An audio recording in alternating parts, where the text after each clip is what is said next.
Okay, so now we're going to be going over one of the most important parts, how much it's going to cost. Well, like anything else, you can take multiple approaches to leasing and furnishing your unit. Depending on how you structure your lease will determine your first month's rent, last month's rent, security deposit, or only one of those two things. A lot of the times you can find furnished units which take up a huge portion of your budget, and finding a fully furnished unit is one of the easiest ways to save money. And then, of course, you can get into it with some no money options, which we will go over.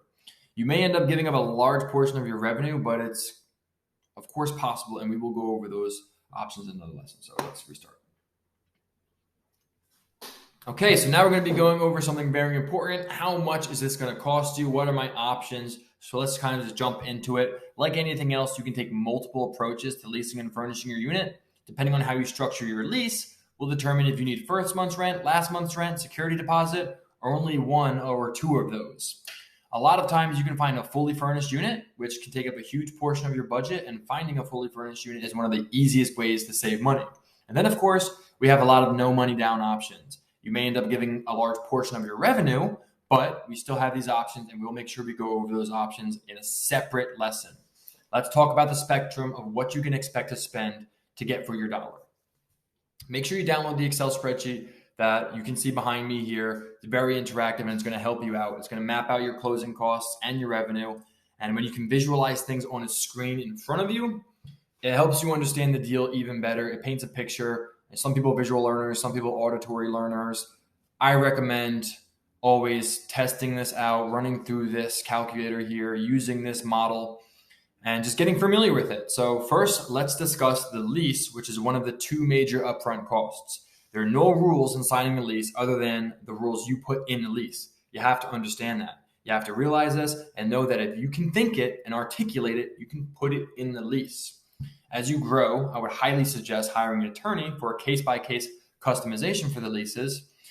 The lease for a single-family home is obviously not going to be the same lease for a 10-unit high-rise. You're going to have different leases, and it's probably a good idea to have somebody look over your leases, an attorney, especially when you're going to start getting pretty unique with the demands. Sometimes I work out some pretty extravagant things with the landlord. Sometimes there may be a profit share just to get me in the unit. Whatever the situation is, we always try to make it work with the landlord, and the odds that you're going to have to add or remove something from the lease is probably pretty high. And the last one I signed, I had to add and remove clauses left and right. I did it myself because it was very simple clauses, just granting me early access 5 days prior to the lease start so I could furnish it and make sure everything's set up and everything like that. That's a real easy thing to put in the lease. Hey, I want to make sure I have access 5 days prior to the lease starting so I can set up. Add it to the lease, no problem. Simple things like that can easily get added. So in the lease, the typical costs are the security deposit, the first month's rent, potentially the last month's rent, and that's really it. In my experience, it's been pretty simple to sign leases with a first month's rent and a security deposit only, which can save you thousands of dollars because you don't have to pay the last month's rent as well. Obviously, if you pay the last month's rent as well, it's a wash because at the end of the year, you're not going to have to make that payment. You're just paying it up front. But up front, you're not going to invest as much up front, and you'll see how that affects your cash on cash return and your gross profit margin once we go into running the numbers on this screen behind me. So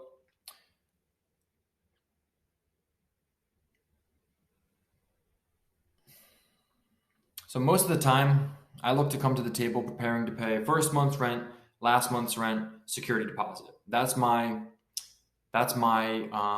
most modest approach. 2 months rent, security deposit.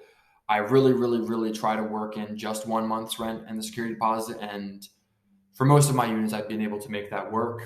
Maybe I'm just really slick with the way I say it, but I think you guys should be able to get in with first month's rent, security deposit, and call it a day. Maybe you do first month's rent, last month's rent, and then a much, much smaller security deposit. I've done that as well. Had an $8,000 a month rent. So it was $8,000 for the first month.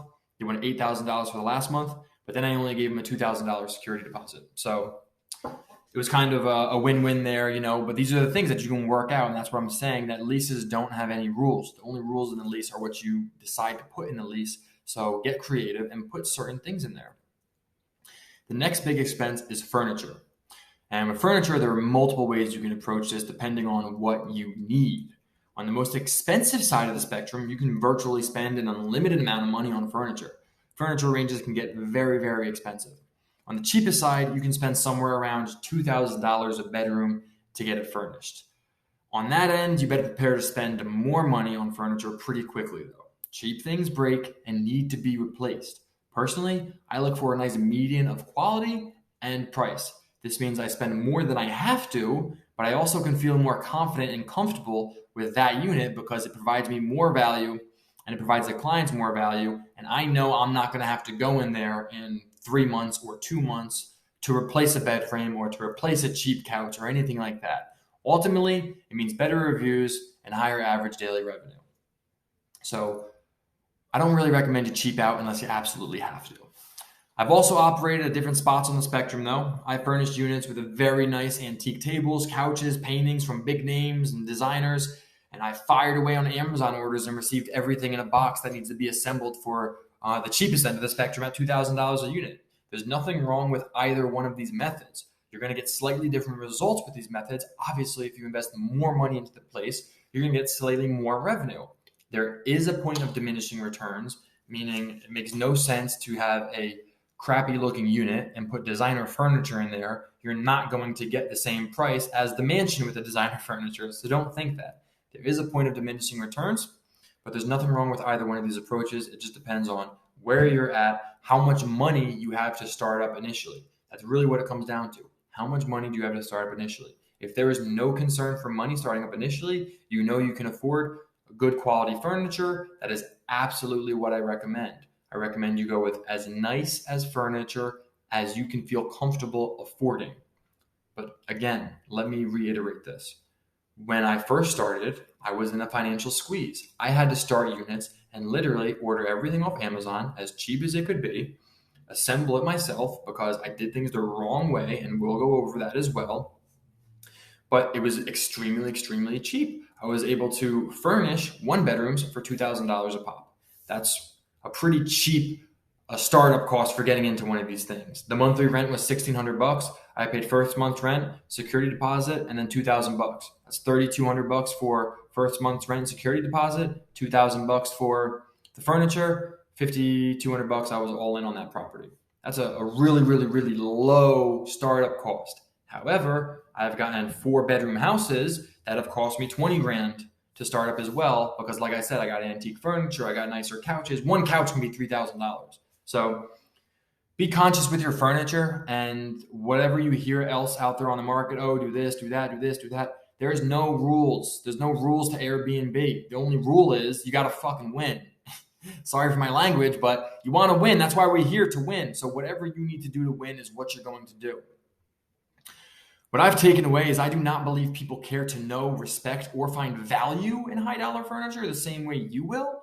So maybe it's won me a few bookings to have the designer names listed in the listings, but it has never been anything that has brought me or brought to attention as a value add. You know, it's not something that people really jump up for, like a pool or ping pong table or something like that. Nice furniture is one of those subtle value adds that they're really not gonna notice. They're only gonna notice if it's bad. So you don't want it to be bad enough that they sit down on the couch and are like, oh, this is bad. But they're probably not, it has to be really, really nice for them to sit down and be like, oh, this is super nice. You know what I mean? So people will absolutely speak up the second they find anything they deem cheap. And unfortunately, a lot of people are programmed to look for the cheap instead of the positive. It's a better talking point for people to complain about with their coworkers and their friends and their families and whatnot. So you don't want to overspend, because there is a point of diminishing returns on the value of the furniture, but you definitely do want to spend enough that it looks and feels like a quality piece of furniture. You don't want anyone to come in here and get a cheap vibe. It will reflect on your reviews, trust me. So then you have amenities, and again, this is something that also falls anywhere on the same price spectrum. You can get every amenity under the sun and spend $5,000 on amenities, or you can disclose to the guest everything that they need to bring. Hey, you need to bring this, this, and this. We don't have cooking utensils. We don't have a steamer. We don't have an iron. Stuff like that, so the guest knows they need to bring them, would be important, right? but you don't necessarily need to do all this. Again, with the amenities, I recommend you do as much as you are comfortable spending. The more amenities, the better. I have a checklist of amenities, and the goal is to complete the checklist of amenities, but you're not going to be able to do that up front. I don't do that up front.